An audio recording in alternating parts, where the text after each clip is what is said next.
नमस्कार, the daily show में आपका स्वागत है। मैं हूं मुकेश कुमार। दोस्तों, छत्तीसगढ़ के बस्तर इलाके में पत्रकार मुकेश चंद्राकर की नृशंस हत्या कर दी गई है। पुलिस को उनकी लाश उस ठेकेदार के परिसर स्थित सेप्टिक टैंक में मिली है, जिसके घोटाले का पर्दाफाश मुकेश चंद्राकर ने किया था। पुलिस ने हत्या के सिलसिले में कुछ लोगों को गिरफ्तार भी कर लिया है। वर्षीय मुकेश चंद्राकर बस्तर जंक्शन के नाम से यूट्यूब चैनल चलाते थे। बस्तर जंक्शन के 1,60,000 सब्सक्राइबर हैं। वे एनडीटीवी समेत कई राष्ट्रीय चैनलों के लिए भी बतौर रिपोर्टर काम कर रहे थे। 2 दिनों से वे लापता थे। शुक्रवार को उनका शव बरामद किया गया था। मुकेश चंद्राकर ने कुछ दिनों पहले ठेकेदार सुरेश चंद्राकर द्वारा 120 करोड़ की लागत से बनाई गई सड़क में भ्रष्टाचार का भंडाफोड़ किया था। मुकेश की हत्या के खिलाफ स्थानीय पत्रकारों ने आज बीजापुर में धरना दिया और अधिकारियों से मिलकर कड़ी कार्रवाई की मांग की है। बस्तर ही नहीं, पूरे देश के पत्रकारों ने इस हत्याकांड पर रोष जताया है और पत्रकारों को सुरक्षा प्रदान करने की मांग की है। छत्तीसगढ़ से वरिष्ठ पत्रकार राजकुमार सोनी हमारे साथ हैं, तो आइए उनसे इस बारे में और बात करते हैं। राजकुमार जी, कार्यक्रम में आपका स्वागत है। मेरा पहला सवाल ये है कि ये पूरा मामला क्या है, जरा हमारे दर्शकों को बताइए, क्या क्या हुआ, कैसे हुआ। जी देखिए, मुकेश चंद्राकर एक बेहद होनहार पत्रकार थे और मेरा उनसे बहुत निजी और पारिवारिक संबंध भी था। बहुत सारे पत्रकारों का छत्तीसगढ़ में जो भी राजधानी में रह के काम करते हैं, वो ऐसे प्रतिभाशाली और होनहार पत्रकार से समय समय पे उनकी सहायताएं भी लेते हैं, क्योंकि उस तरफ जो कोई भी घटना घटती है तो हम बेहद विश्वसनीय लोगों से ही उसकी तस्दीक करते हैं, उसकी छानबीन करते हैं, पड़ताल करते हैं, क्रॉस चेक करते हैं।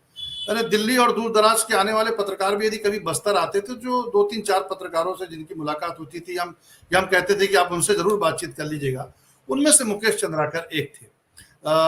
मैं आपको बताऊं कि जब भी कोई बड़ी घटना हो जाती थी, नक्सली वारदात की, कोई उड़ गया है, पुलिस वाले मारे गए हैं या कोई ग्रामीण अगवा हो गए हैं, तो हम मुकेश की मदद लेते थे और पूछते थे कि थोड़ा सा उसको तस्दीक करिए, बताइए। तो मुकेश जो है वो लगातार जो है वो, चाहे वो कांग्रेस की सरकार रही हो, चाहे वो भारतीय जनता पार्टी की सरकार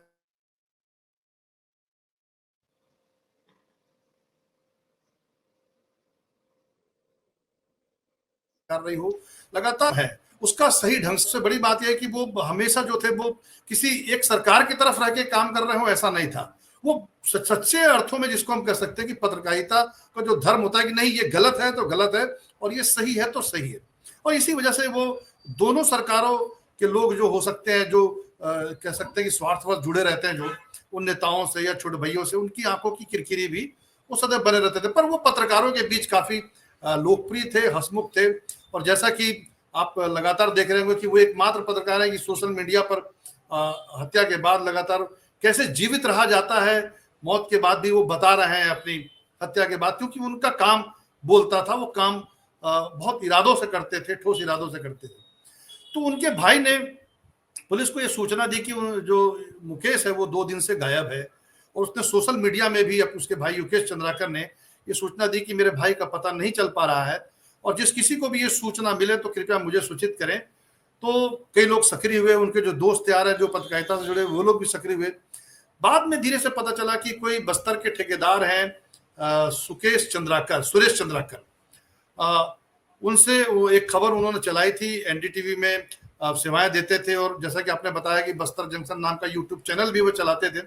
तो उस खबर के आने के बाद से ही पत्रकारों के बीच शायद उन्होंने कभी चर्चा की होगी 1-2 दिनों के बीच में ही। 22-23 के आसपास की खबर है, 26 दिसंबर के आसपास की, कि यार मुझे धमकी मिल रही है या कुछ मिल रही है, या उन्होंने कह रहे हैं कि थोड़ा मुलाकात करिए, इस तरीके से बात थी। तो ये बात तो आम थी कि भाई जो रितेश चंद्राकर है या जो सुरेश चंद्राकर हैं, उन लोगों ने इन पर कोई दबाव बनाया है। पत्रकारों को भी ये पता था उनके दोस्तों के माध्यम से। तो पता चला कि फिर वो जो सेप्टिक टैंक में उनकी लाश मिली। लेकिन मुकेश जी, मैं आपको यहाँ एक बात बताना चाहूंगा कि इस पूरे मामले में पुलिस के पास जब उनके भाई वगैरह सब लोग गए तो ठीक है, आवेदन रख लिया गया, शिकायत भी उनकी सुन ली गई, लेकिन जैसी खबरें आ रही है और जैसी पुलिस अपनी पीठ थपथपा रही है, मामला वैसा नहीं है। मैंने बीजापुर के कई पत्रकारों से जिस समय अंत्येष्टि पे गए हुए उनसे उसके पहले 1-1.5 घंटे पहले मैंने बातचीत की, तो कई पत्रकारों से जो छन कर बात आ रही है कि पुलिस इस पूरे मामले में कार्रवाई ही करना नहीं चाहती थी। जब उसके भाई ने ये सूचना दी, उसके बाद पत्रकारों ने बताया कि नहीं सर, आप चलिए, हमने उस जगह को देखा है, वहां पर सेप्टिक टैंक पे नया नया निर्माण हुआ है, तो हमें लग रहा है कि कहीं लाश को या उसको मार के वहीं तो दफना तो नहीं दिया गया होगा। तो पुलिस ये मानने को तैयार नहीं थी। वहां 20 कमरे बनाए गए हैं जिनमें नौकर रहते थे, वहां एक बैडमिंटन का जैसा एरिया भी बनाया गया है जहां पे बैडमिंटन खेला जाता था सुरेश चंद्राकर उसके भाई के द्वारा। तो वहां पे 20 कमरों में पुलिस ने पहले ताला वाला 2-4 कमरों का तोड़ के देखा और कहा कि देखिए कहां पर है, कोई तो दिख नहीं रहा है, आप लोग जबरदस्ती का आरोप लगा रहे हैं। तो फिर उसमें से एक पत्रकार है पुष्पा रोकड़े, जो बीजापुर में ही रहती है, उनसे मेरी बातचीत हो रही थी, तो उन्होंने बताया कि भैया मैं स्वयं जब वहां गई थी तो वहां पे नया निर्माण देख के मैंने वहां पे काम करने वाले कुछ मजदूरों से पूछा कि ये कब बना है सेप्टिक टैंक, तो बोले तो कई दिनों से खराब था, ये था, लेकिन अभी हम लोग परसों नरसों ही इसका निर्माण किया, नया नया बना है। उसका नया नया निर्माण जो है वो साफ तौर पर दिख रहा था। तो पुष्पा रोकड़े और जो उसके साथ 10-12 पत्रकार जो गए थे, उन सबको शक हुआ कि हो ना हो कोई ऐसी घटना करने के बाद, क्योंकि भिलाई में एक घटना हुई थी, एक प्रेमी को मार डाला गया था, उसके बाद हत्यारे ने उसके शव को दबाकर बकायदा गोभी का फूल लगा दिया था। तो ये हत्यारों का जो अपना पुराना स्टाइल है और ये दृश्यम फिल्म से चलता हुआ आया है कि लाश को कहीं पे भी दफना दो, उसके बाद बचने के लिए जो आदमी जो एक देसी उपाय करता है, उस तरीके से तो वो पुष्पा रोकड़े ने अपनी आपत्ति दर्ज करवाई और कहा पुलिस वालों से कि नहीं आप इसको खुदवाइए। तो फिर पुलिस वालों ने जो टीआई थे वहां के, कोई शर्मा जी हैं, दिनेश शर्मा जी, उन्होंने ना नुकुर किया, कहा कि नहीं मैं पहले तहसीलदार को बुला लेता हूँ। तहसीलदार जब आए तो तहसीलदार ने कहा कि नहीं, यदि यहाँ से मीथेन गैस निकल जाएगी तो उसका जवाबदार कौन होगा, ये सेप्टिक टैंक है, गंदा पानी जमा होता है, मनुष्य का लेट्रिन जमा होता है, यहाँ से कोई मीथेन गैस निकल जाएगी तो कैसे होगा। फिर नहीं, पत्रकार अड़ गए कि नहीं आप इसको तोड़वाइए। तो जेसीबी वाला आया। देखिए कुछ मुझे इसमें ऐसा लगता है कि शायद सुरेश चंद्राकर को या उसके भाई को या अपराधियों के परिवार को यह पता चल गया था कि जो पत्रकार हैं वो अंतिम मुकाम तक के पहुंच गए हैं और उस तह तक के पहुंच गए हैं, अब गड़बड़ हो सकती है। तो उन्होंने अफसरों को रोकने के लिए शायद कोई ऐसी कवायद की हो। ये मैं एक शक के आधार पर अपनी बात कह रहा हूं। लेकिन वो जेसीबी वाला भी आने के बजाय वो जेसीबी छोड़ के भाग गया। फिर जैसे तैसे दूसरे पकड़ के उसको लाया गया और जब खोदा गया तब वहां से फिर मुकेश चंद्राकर का ये शव बरामद हुआ। जी, तो ये साफ दिख रहा है कि वहां की पुलिस और प्रशासन इस मामले की ठीक से जांच करवाने में भी दिलचस्पी नहीं रख रही थी। लेकिन मुझे ये बताइए कि ये जो भ्रष्टाचार है, 120 करोड़ की कोई सड़क निर्माण का मामला था जिसको एक्सपोज किया था मुकेश चंद्राकर ने, ये मामला क्या था एग्जैक्टली? एक्चुअल में मुकेश जी वहां पे ये खेल चलता ही रहता है। वहां सड़कें तोड़ी जाती हैं, सड़कें बनाई जाती हैं, फिर किसी सत्ताधीश पार्टी के ठेकेदार को काम दे दिया जाता है, फिर कोई काम निकलता है। तो ये काम, मैं तो सालों से उस क्षेत्र में आता जाता रहा हूं, तो मुझे मालूम है कि जो भैरमगढ़ का इलाका है, गंगालूर का इलाका है और बीजापुर का जो पूरा एरिया है, वहां सड़कों की तोड़ फोड़, नव निर्माण इत्यादि दिखते ही रहता है। बताते हैं कि जो ये सुरेश चंद्राकर है, इसने काफी कम समय में बहुत संपत्ति अर्जित कर ली थी। इसका एक वैवाहिक समारोह का वीडियो भी जारी हुआ था और एक खबरें भी आई थी कि इसने थाईलैंड से नर्तकियों को नाचने के लिए बुलाया था अपने वैवाहिक समारोह में।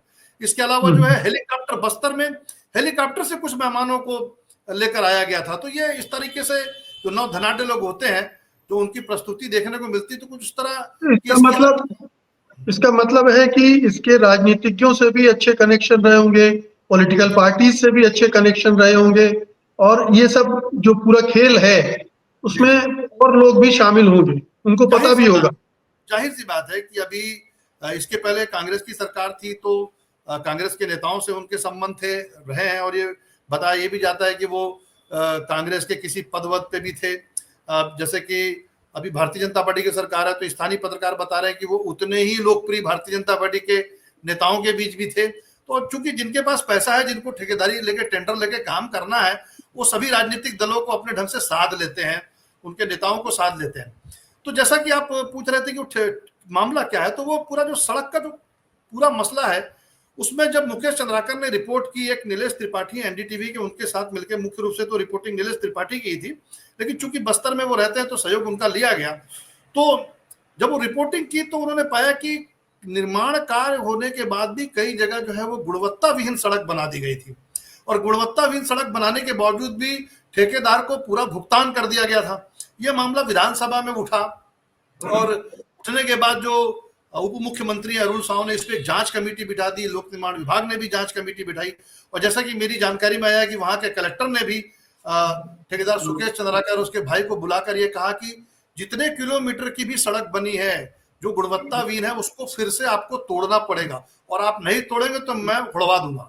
तो मुझे लगता है कि शायद इससे वो उनको ये लगा हो कि शायद हमारा फिर से बहुत नुकसान होगा, घाटा होगा। लगभग 58 या 60 करोड़ रुपए की सड़क वो बना चुके थे जो घटिया सड़क थी, यदि वो फिर से बनाते तो जाहिर सी बात है कि उनको वो नुकसान होता।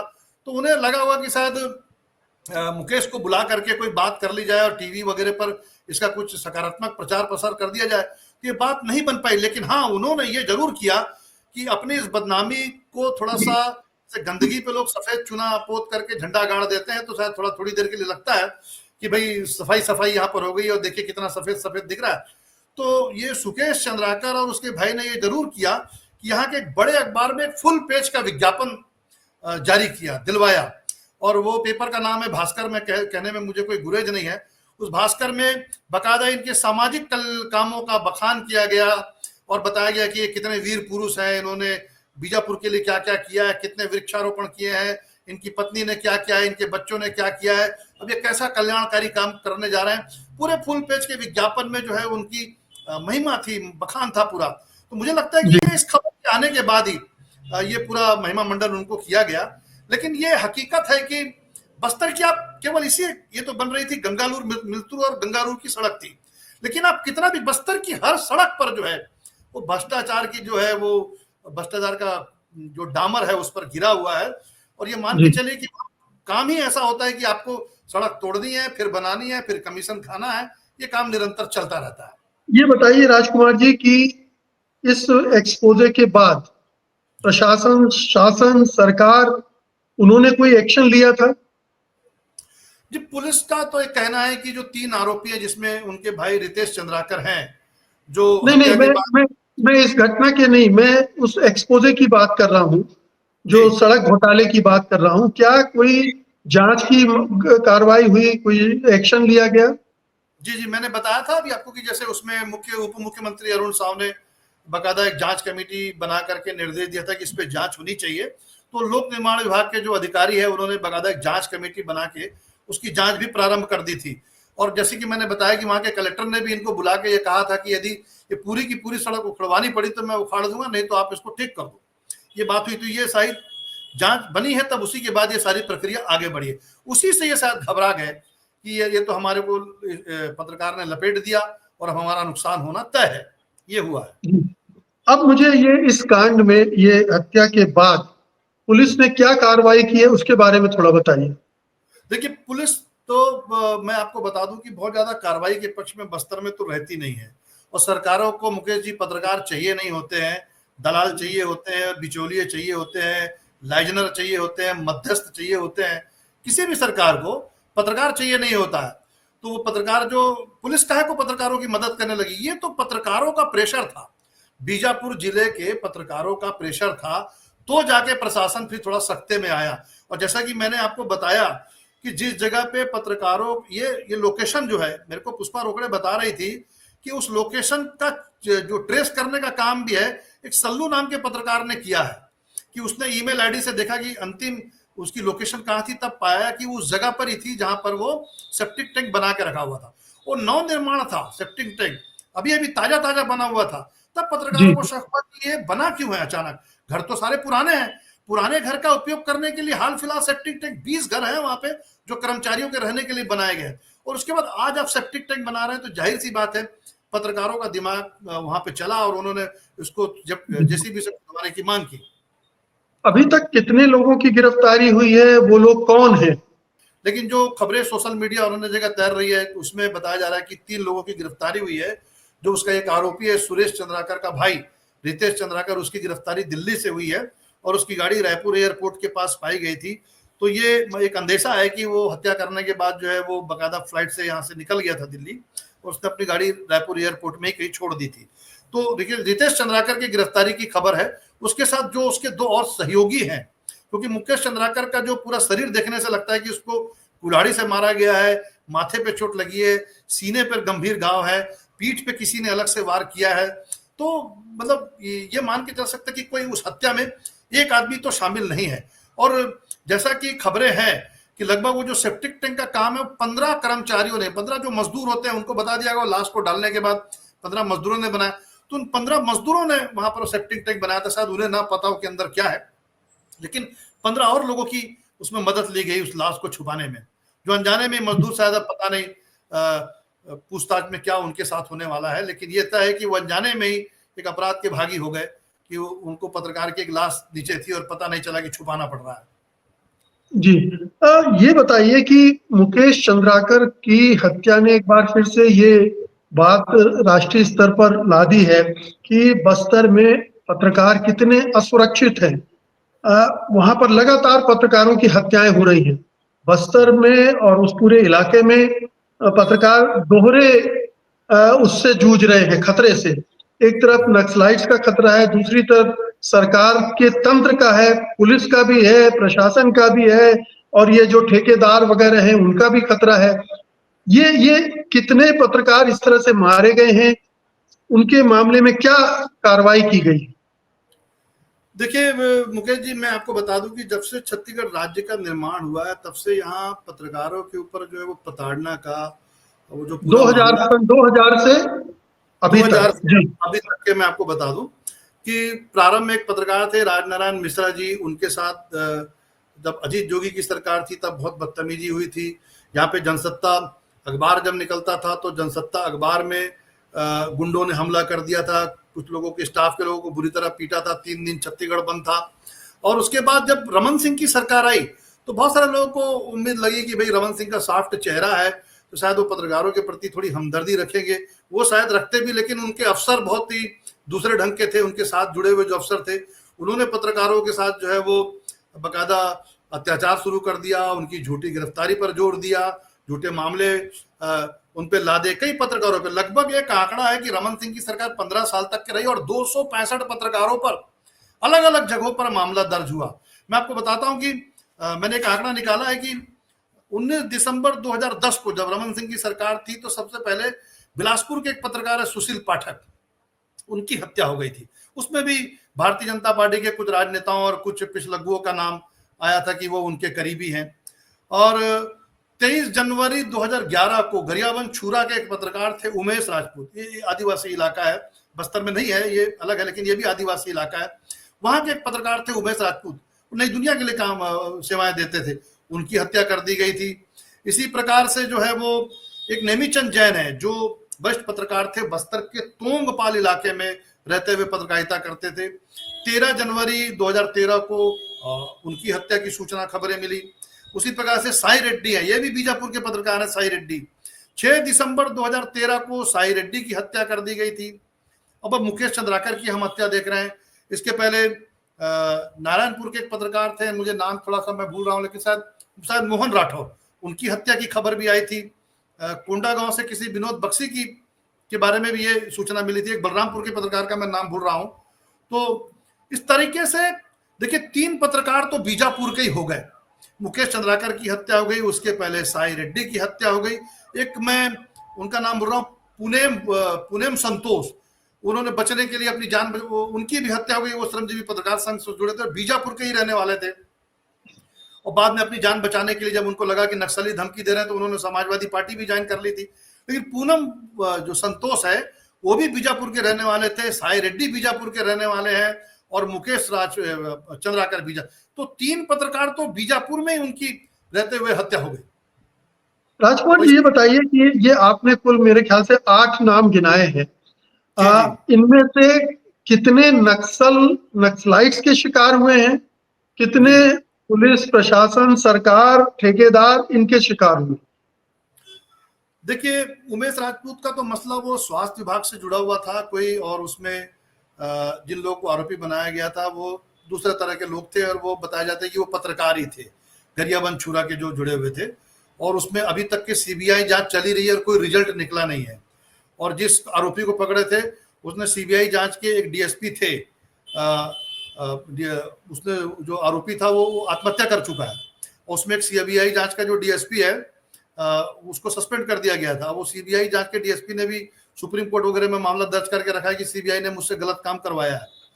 दूसरा जो नेमीचंद जैन थे, जब उनकी हत्या हुई तो जरूर उनको वो मामला जरूर ऐसा दिख रहा था कि खनिज वहां पे बहुत खनिज है, टीन एस्क है, बॉक्साइट है, मतलब ऐसे बहुत बहुमूल्य खनिज है जिन पर अभी हाल फिलहाल अडानी की भी नजर है और अन्य ठेकेदारों और कई उद्योगपतियों की नजर रहती है।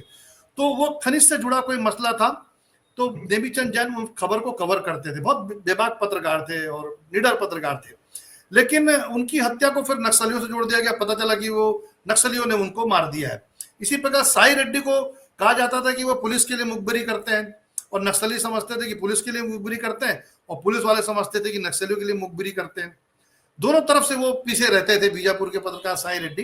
लेकिन अंततः उनकी मौत भी हुई और बाद में ये खबर आई कि नक्सलियों ने उनको मारा है।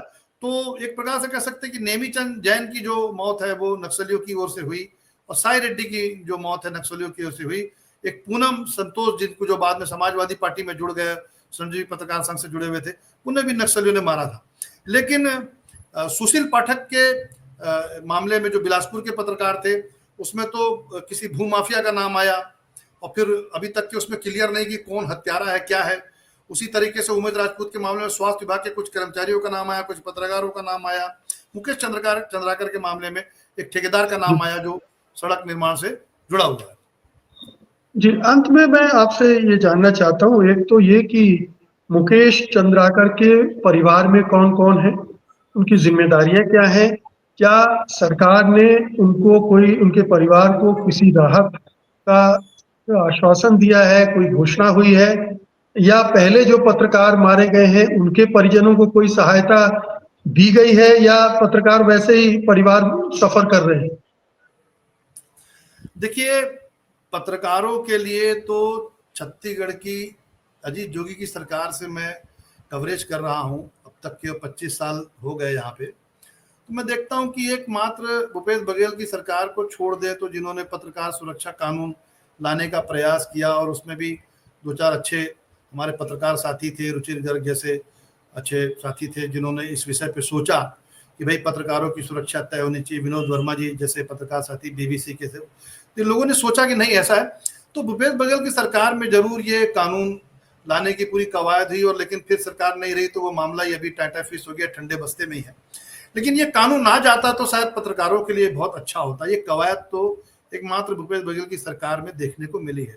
लेकिन अजीत जोगी की सरकार में ठीक है कि पत्रकारों की हत्या नहीं हुई, लेकिन पत्रकार प्रताड़ित भी कम नहीं हुए, ऐसा नहीं, पत्रकार बहुत प्रताड़ित रहे।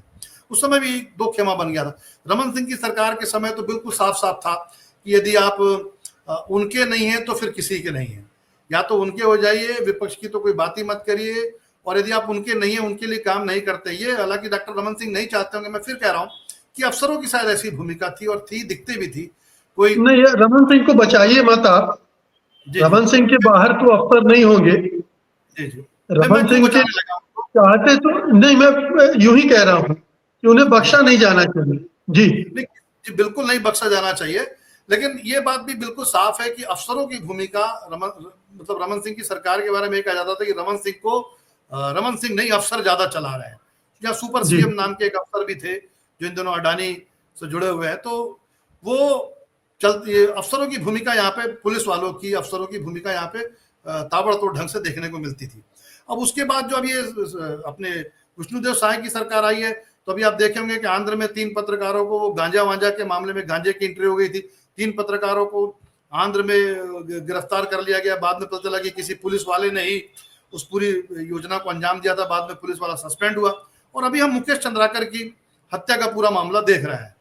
तो गंभीर बात यह है मुकेश जी की, मैं लगातार अभी थोड़ा सा एक आकलन देख के वाच कर रहा था कि सबसे ज्यादा हत्या जो हुई है वो भारतीय जनता पार्टी के शासनकाल में ही हुई है। देखिए, सुशील पाठक की हत्या भारतीय जनता पार्टी के शासनकाल में हुई, उमेश राजपूत की हत्या भारतीय जनता पार्टी के शासनकाल में हुई, साय रेड्डी की हत्या हुई, पूनम वासिम की हत्या हुई, नेमीचंद जैन की हत्या हुई, मोहन राठौर, विनोद बख्शी, बलरामपुर के एक पत्रकार का नाम मैं भूल रहा हूं, और अब मुकेश चंद्राकर। तो जब जब भारतीय जनता पार्टी का शासन आया है तो इन्होंने केवल यहीं पे क्यों, यदि हम देश के दूसरे हिस्सों में भी देखें तो पाते हैं कि लिखने पढ़ने वालों का कोई सम्मान इनकी नजर में है नहीं, और लिखने पढ़ने वालों से बहुत ज्यादा भय भी खाते हैं, डरते भी हैं। जी, मैं सवाल एक बार फिर से दोहरा रहा हूँ। मुकेश चंद्राकर के परिवार में कौन लोग हैं, कुछ आपको आइडिया है? जी, परिवार में सभी लोग हैं, जो मतलब उनके भाई भी हैं, भरा पूरा परिवार है उनका, और उनके जो पत्रकार साथी हैं वो नौकरी की मांग भी कर रहे हैं। मतलब उनके परिवार के लोगों को किसी को एक नौकरी दी जाए, और एक सामान्य परिवार है जो पत्रकारिता से ही अपना जीवन यापन किया करता था। उसका भाई भी बड़ा सरल है। तो अभी सारे लोग जो है वो अपने परिवार में किसी तरीके से उनके किसी भाई को नौकरी मिल जाए, कुछ मिल जाए, या कुछ ऐसी आर्थिक सहायता मिल जाए जिससे कि वो परिवार चल सके, ये सारी मांगे हो रही है। वहाँ के एसपी को हटाने की मांग हो रही है, वहाँ के थानेदार को हटाने की मांग हो रही है। इसके अलावा पत्रकारों ने अभी सुबह सुबह वहाँ पे सड़क पर धरना भी दिया था, कल भी धरना दिया था। अभी रायपुर प्रेस क्लब के जो लोग हैं, साथी हैं हमारे, वो एक बजे से यहाँ पे धरना स्थल पे बैठे हुए हैं। लेकिन ये बहुत दुखद है और बहुत निंदनीय और सोचनीय भी। बिल्कुल, ये बहुत शोचनीय है। चिंता की बात ये है कि ऐसे समय में जब पूरा मीडिया गोदी मीडिया में तब्दील हो गया है और कुछ एक पत्रकार हैं जो जान जोखिम में लेकर पत्रकारिता कर रहे हैं, वो उन्हें किसी तरह की सुरक्षा, सहयोग और समर्थन सरकार की तरफ से, प्रशासन की तरफ से नहीं मिल रहा है। और ये पूरे समाज को इसके बारे में चिंता करनी चाहिए, क्योंकि सच पहुंचने के उन तक सारे रास्ते बंद हो रहे हैं। और जब सच नहीं मिलेगा तो एक झूठ की दुनिया में वो इस तरह से शिकार किए जाएंगे जैसे अभी तक होते आ रहे हैं। झूठ, लोकतंत्र में अगर आपके पास सूचना ना हो तो आप सही निर्णय नहीं ले सकते हैं, और सही निर्णय लेने के लिए सही सूचना चाहिए, और सही सूचना के लिए अच्छे कमिटेड पत्रकार चाहिए। इसलिए समाज को भी खड़ा होना पड़ेगा इन पत्रकारों के साथ। बहुत बहुत शुक्रिया राजकुमार जी। बात कहते हुए मैं अपनी बात समाप्त करता हूँ। जब डॉक्टर रमन सिंह की सरकार थी तब मेरे ऊपर ही 6 मामले दर्ज किए गए थे, और सौभाग्य कहिए या जो भी कहिए कि मेरी हत्या तो नहीं हो पाई और मैं बच गया, लेकिन 6 मामले मुझ पे भी दर्ज किए गए थे। इसलिए रमन सिंह को आप कह रहे थे कि रमन सिंह ने नहीं, उनके अफसरों ने किया होगा। अरे रमन सिंह के अफसर को क्यों नहीं कंट्रोल कर पा रहे थे? या तो एक वो नालायक नेता, नालायक मुख्यमंत्री थे, ये सीधे सीधे कहा जाए। नहीं तो इतने सारे पत्रकार पीड़ित हो रहे हो, आपने पूरी सूची गिना दी है, तो फिर ये कैसे हो सकता है? बहरहाल बहुत बहुत शुक्रिया राजकुमार जी इस तमाम जानकारी के लिए। आपने बहुत महत्वपूर्ण जानकारी दी है और जो लोगों तक पहुंचनी चाहिए। बहुत बहुत शुक्रिया, धन्यवाद, नमस्कार।